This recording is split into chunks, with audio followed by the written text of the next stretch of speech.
Okay, you are now into week number 8 out of 10. You have just completed your first speech, your informative speech. So let's begin by talking about that. Now, I'm going to be hard at work this week trying to watch all of the informative speeches for our class of 24 people. So as you can imagine, this is going to take me a little bit of time to process. So please be patient, but know that I will begin watching these speeches and giving you the feedback so that hopefully you can get it within a week is always my goal, to give you that feedback, because I know you're already looking forward to the next speech, so that feedback needs to be timely.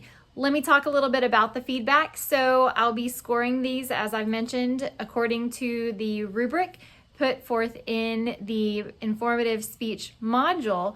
So when you get your grade, you'll want to open up that rubric inside of eLearn to look to see how you scored in each of the criteria. You'll be looking to see what you did well and also where you can improve. Additionally, I will also accompany that rubric feedback with an audio voice file feedback. So each of these audio files will be personalized and tailored to you as I watch your speech. Then I'll give you my verbal feedback comments, and this will kind of allow me to simulate what would occur in class for each of you since we are online. So open up that audio file and listen to me tell you all the wonderful things that you did well, but know that I also try to give each of my students areas and tips to improve. Just like I would like those same tips for improvement, I want to be able to give those to you as well so that you can move forward in your public speaking journey as we begin this week to work on your final speech, the persuasive speech. So look forward to that feedback as it comes, but go ahead and dive right into working on the persuasive speech module, and this will be the speech that takes us through the end of our course. So this week it's going to be super important that you read through the persuasive speech module so that you understand the instructions and how this assignment differs from the informative speech. The main difference is, of course, the purpose. Instead of informing your audience, you're looking to actually move them to persuasion. So you're going to have to inform, but then go one step further. And when we talk about persuasion, we're going to look at the Monroe's motivated sequence as our format.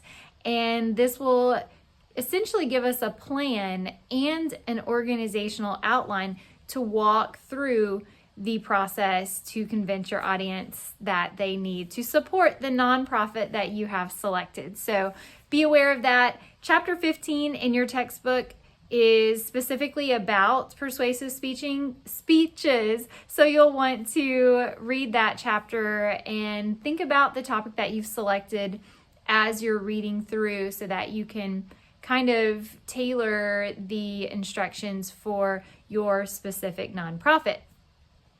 So then on Thursday of this week, you'll want to go ahead and complete the audience confirmation form and put that in the Dropbox. Note that you can have the same audience that you used for the informative speech. If that worked well for you and you enjoyed using those audience members, feel free to ask them again, maybe bake them cookies and get them ready to watch your persuasive speech. And of course, the topic selection form will confirm your topic, but also provide you a few brainstorming activities as you begin working on the persuasive speech. Then your last assignment this week is the research assignment, and you'll find this is very similar to the research assignment that you completed for your informative speech. Please note that you do have help in our library, online or in person, if you need help finding credible sources for your nonprofit.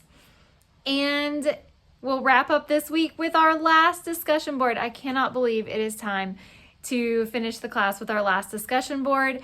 However, it is, and so hop on that discussion board. It's a really user-friendly discussion board. You're going to talk about what you believe a good communicator, what skills a good communicator should possess. And then you're also going to reflect back on the course, even though it's not over yet, but we're kind of winding down, and talk about the things that you've learned on the course. in the course, and of course get to communicate with your classmates and interact on what they've learned and what they think a good communicator should possess. And so just enjoy this week. Looking forward next week, the big focus will be our outline and kind of constructing this speech now that we've got all the moving pieces. And then the final week, week 10, we'll be recording the speech. You're doing a great job. Hang in there and let me know if you have any questions.